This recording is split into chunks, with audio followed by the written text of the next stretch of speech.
And for more on this, I'm joined by Jan Pospisil in Edinburgh in the UK. He is the head of research at the Austrian Study Centre for Peace and Conflict Resolution.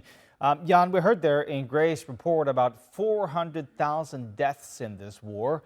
How important would you say that these peace talks are now for the country? I mean, these peace talks are interesting because actually, to be fair, the groups that are in the negotiations here have no real relevance on the ground. So actually, in terms of the war, these negotiations don't make so much difference. One of the major figures in these negotiations, Paul Malong, has been a very important figure for the regime over years. He has been chief of staff of the National Army.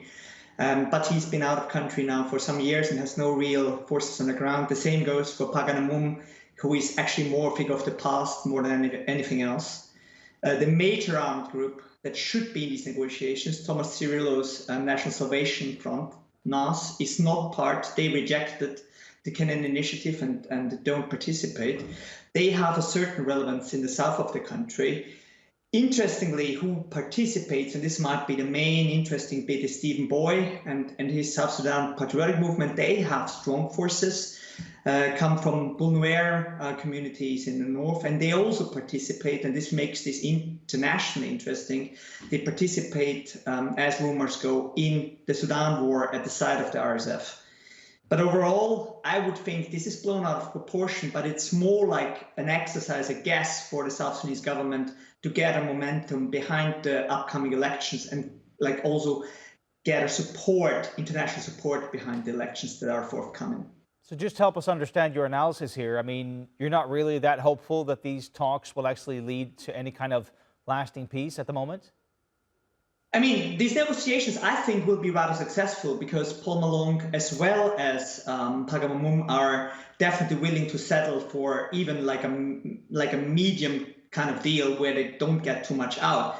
But I mean, they play a role in South Sudan at the moment for real, like on the ground and in the conflicts that are ongoing.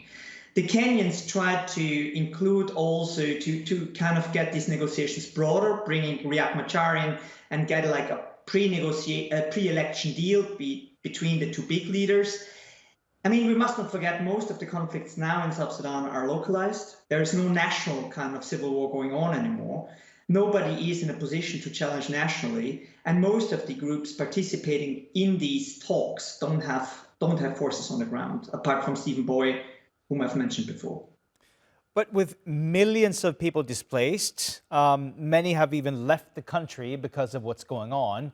How are civilians impacted by what's going on in the country and these talks that you don't really think is actually going to lead to sort of a lasting peace at the moment, at least? I mean, you could argue, is South Sudan at peace at the moment or not? I mean, there is pockets of armed violence in parts of the country. There are at the moment more like return movements because of the Sudan war. Many of the South Sudanese displaced in Sudan now are returning. There is also return movements from the south because the situation in Uganda becomes more and more desperate.